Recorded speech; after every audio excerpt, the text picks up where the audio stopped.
Hello Abu Dhabi सबैलाई नमस्कार है। फेरि पनि मेरो ब्लगमा तपाईहरुलाई स्वागत छ। आज चाहिँ यो मिठो मौसम छ, अबु धाबीमा पानी परेको छ अनि हामी यो पानीसँगै रमाउँदै शहरहरु डुलिरहेका छौं र म तपाईको प्रस्तोता साथी युट्युबर के भन्नुहुन्छ भन्नुस् हैन, म अजय र तपाईहरुलाई आज थोरै यो अबु धाबीको बारेमा भन्न गइरहेको छु र रियरली यहाँ पानी चाहिँ रियरली पर्छ र आज म चाहिँ मेरो फ्यामिलीसँग पानीमा रमाउँदै यो शहर मौसमलाई अँगाल्दै आफ्नो घरहरु सम्झँदै यो बजारसम्म आएका छौं र त आशा छ तपाईलाई यो भिडियो अति नै मन पर्नेछ है त।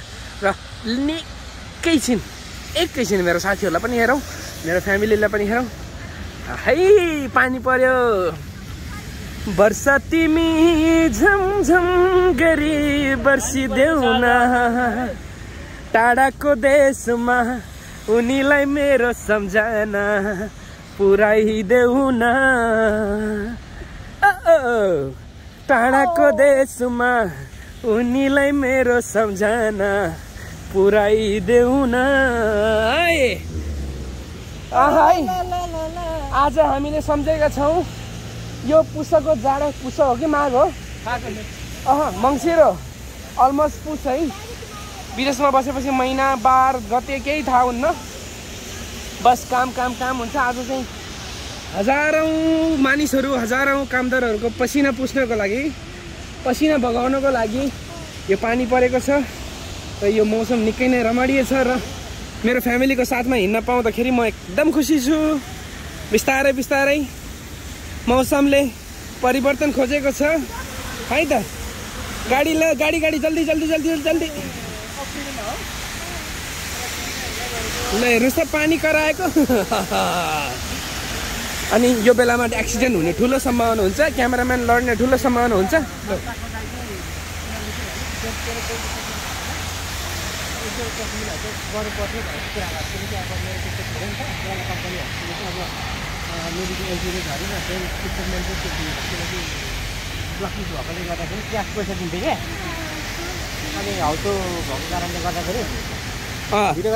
हजुर अलिअलि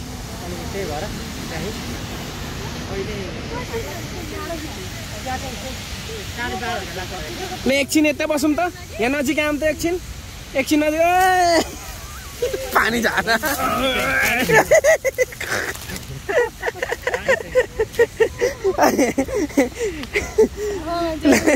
रमाइलो गर्नुपर्छ, मरिलाने जिन्दगीमा केही छैन है। यो पानीले आज हामीलाई थोरै गुड फिलिङ गराएको छ र त्यही कारणले गर्दाखेरि रमाउँदै हाँस्दै उफ्रिँदै नाच्दै है हामी यो बाटो हिँडिरहेका छौं। र आज हामी केही साथी मात्रै छौं। ल घर जान लागेको, कस्तो घर बिर्सियो क्या भाइले, घर बिर्सिएको छ हैन। पानीको मौसम निकै नै रमणीय छ, निकै नै राम्रो छ है।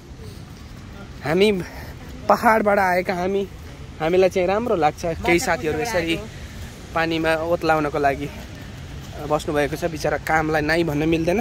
बिचारा टपरी कार्ट्रिजको हालत चाहिँ के भयो होला है, पानी पर्यो। टपरी कार्ट्रिजको हालत एकदम राम्रो भइरहेछ। त्यहाँ थापेको दोकान बढिरहेछ, तिमीले भिडियो हाल्यौ नि, त्यसपछि अहिले धेरै राम्रो छ बिजनेस त्यहाँको। त्यही भएर त ओनरलाई चाहिँ भन्छु 5% सेल्सको चाहिँ त्यो हुन्छ नि, कमिसन चाहिँ अझै भइले दिनुपर्छ ल है त।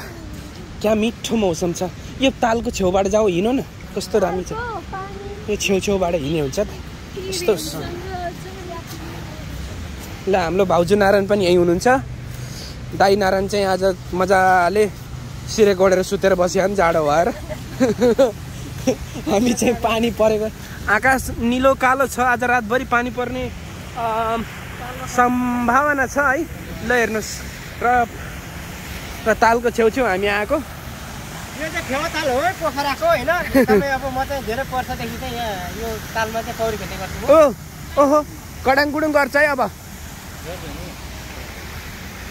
गडाङगुडुङ गर्छ कि मोबाइलको फ्ल्यास हो गर्छ। हामी अहिले तालचोकबाट पोखरामा छौँ।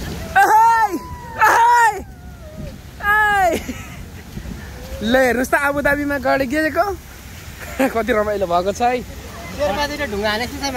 घर सम्झनु भएको छ म्याडम, यता भनिदिनुहोस् त। कसलाई सम्झिनु भएको छ अरू पनि भनिदिनुहोस् त। ल भन्नुहोस् त तपाईँले घर सम्झिनु भएको छ उसले तपाईँको फ्लाइङ किस ल तपाईँले आफ्नो बुढालाई सम्झिनु भएको छ छोरो बिचरा बुढा खल्ली बल्ली होइन फेरि मार्ला नै दाइले मार्ला ल ठिक छ छोरछोरी सम्झिनुहुन्छ परिवार यही हुनुहुन्छ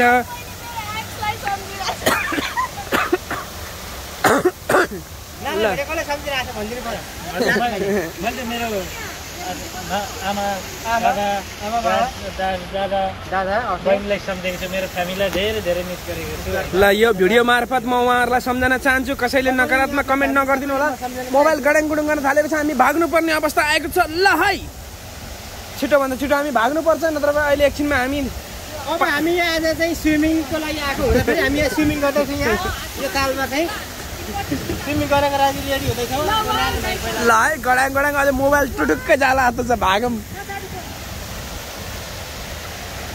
ल यहाँ मोडलिङ हुँदैछ अहिले भर्खरै मध्ये दुईजना हिरोइनहरू गएको देखिहाल्नुभयो तपाईँले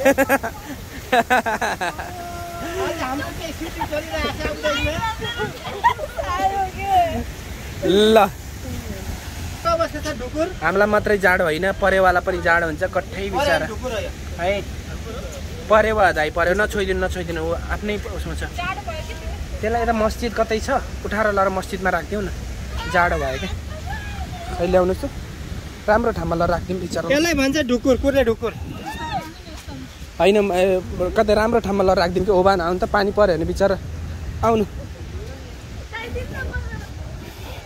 बाबुलाई जाडो भयो पानी पर्यो मस्जिदमा लर छोडिदिनु पर्छ क्या राम्रो छ है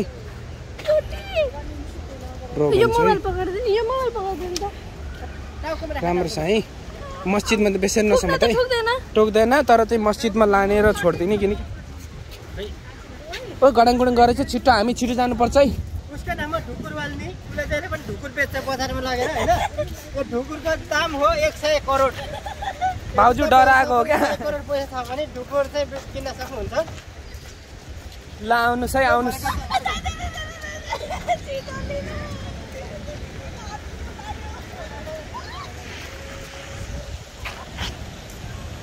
लिएर आउनु मस्जिदमा लर छोड्ने हो के जाडो छ मस्जिदमा लर दिने हो क्या आउनु छिटो छिटो गाडी मलाई चाहिँ दिनमा 10 चोट ढुकुर बेच्नुहुन्छ एक जोडी ढुकुरको दाम कति हो 1 लाख रुपैयाँमा बेच्नुहुन्छ यो अर्गानिक ढुकुर हो आउ पानी परेको छ गडाङ गुडुङ गरेको छ भाग्नुपर्ने अवस्था आएको छ ल है त नेक्स्ट पर्यो भने 200 करोडमा यो ढुकुर बेच्न पनि सक्नुहुन्छ जोक्स पार्ट है हामी मान्छे भएपछि हामीले बेजुबान के भन्छ यसलाई चाहिँ बोली नहुने जीव जन्तुहरूलाई पन्छीहरूलाई माया गर्नुपर्छ यिनीहरूले पनि छाहारी खोज्दै हिँडेका हुन्छन् र सकेसम्म हामीले यस्ता जीव जन्तुहरूलाई चाहिँ राम्रो ठाउँमा लगेर राखिदिने एउटा मानवीय कर्तव्य निभाउनुपर्छ अहिलेलाई हामी छुट्न चाहन्छौँ र फेरि जोडिने प्रयासमा यो परिवारलाई चाहिँ हामी नजिकको मस्जिदमा लगेर छोडिदिने बाचा गर्दै यो भिडियोलाई यहीँ अन्त्य गर्न चाहन्छु हस्त धन्यवाद एजे लक्स तपाईँले मेरो अनुहार देखेर मात्रै बिदा हुनु होला है त धन्यवाद